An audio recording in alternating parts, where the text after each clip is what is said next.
আজ ৯ জিলহজ, হজের দ্বিতীয় দিন। দিনটিকে বলা হয় আরাফার দিন। এদিন আল্লাহর সামনে হাজিরা দেওয়ার ঘোষণা দেন হাজিরা, আর সেই ঘোষণায় লাব্বাইক ধ্বনিতে মুখরিত হয়ে উঠেছে আরাফাতের ময়দান। এবছর হজের খুতবা দেবেন মসজিদুল হারামের ইমাম ও খতিব ডক্টর শেখ মাহের বিন হামাদ বিন মোহাম্মদ বিন আল মুয়াইকিলি। আর সেই খুতবা অনুবাদ করা হবে বাংলা সহ ৫০টি ভাষায়। আর জানাচ্ছেন আফসানা শাওন।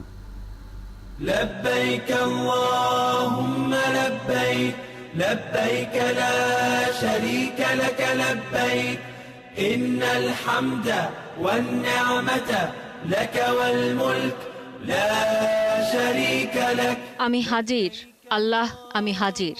এই ঘোষণা দিয়ে আল্লাহ তাআলার কাছে নিজেকে সমর্পণ করছেন হজ করতে যাওয়া লাখো মানুষ। إن الحمد والنعمة। এই সেই ঐতিহাসিক আরাফাহ ময়দান। আজ সারাদিন এখানেই অবস্থান করবেন হাজিরা।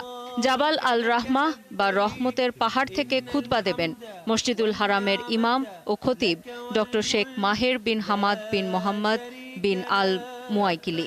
আর সেই খুতবা অনুবাদ করা হবে বাংলা সহ ৫০টি ভাষায়।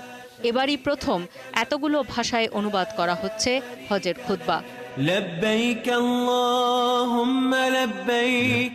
আরাফাহ ময়দানে এসে আল্লাহর কাছে হাজিরা দেন মুসল্লিরা।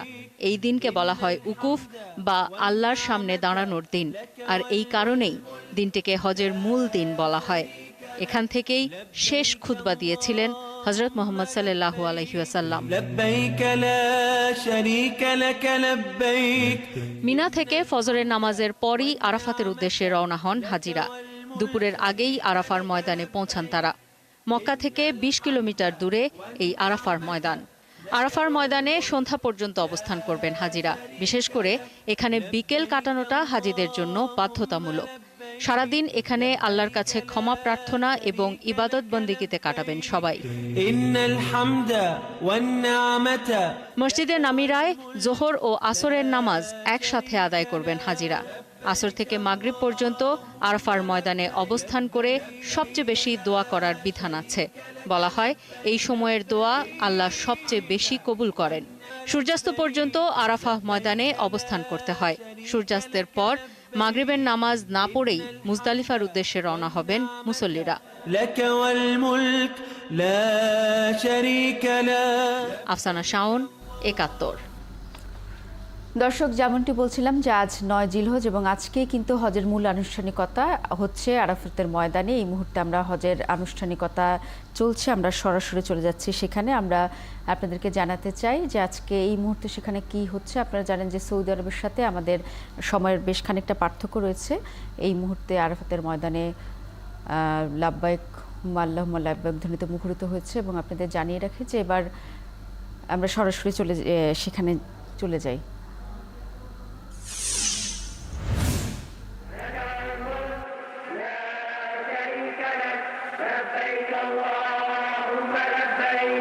لبيك لا شريك لك لبيك إن الحمد والنعمة لك والملك لا شريك لك لبيك اللهم لبيك لبيك لا شريك لك لبيك إن الحمد والنعمة لك والملك لا شريك لك لبيك اللهم لبيك لبيك لا شريك لك لبيك إن الحمد والنعمة لك والملك لا شريك لك لبيك اللهم لبيك لبيك لا شريك لك لبيك إن الحمد والنعمة لك والملك لا شريك لك لبيك اللهم لبيك لبيك لا شريك لك لبيك إن الحمد والنعمة لك والملك لا شريك لك لبيك اللهم لبيك لبيك لا شريك لك لبيك إن الحمد والنعمة لك والملك لا شريك لك لبيك اللهم لبيك لبيك لا شريك لك لبيك إن الحمد الحمد والنعمة لك والملك لا شريك لك لبيك اللهم لبيك لبيك لا شريك لك لبيك إن الحمد والنعمة لك والملك সাউন্ডটা কমায় দেন এটা। لا شريك لك لبيك اللهم لبيك لبيك لا দর্শক, আপনারা দেখতে পাচ্ছেন আরাফাতের ময়দানে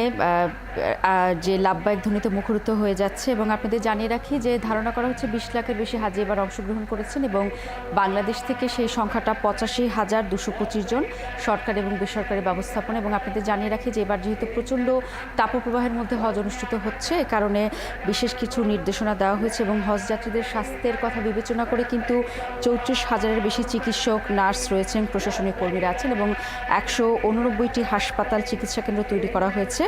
এবং আপনারা জানেন যে অ্যাম্বুলেন্স প্রস্তুত করা হয়েছে এবং নানা রকম আনুষ্ঠানিকতা চলে। সেই সময় সেসব তদারকি করতে পর্যাপ্ত নিরাপত্তা ব্যবস্থাও রাখা হয়েছে এবারের হজে।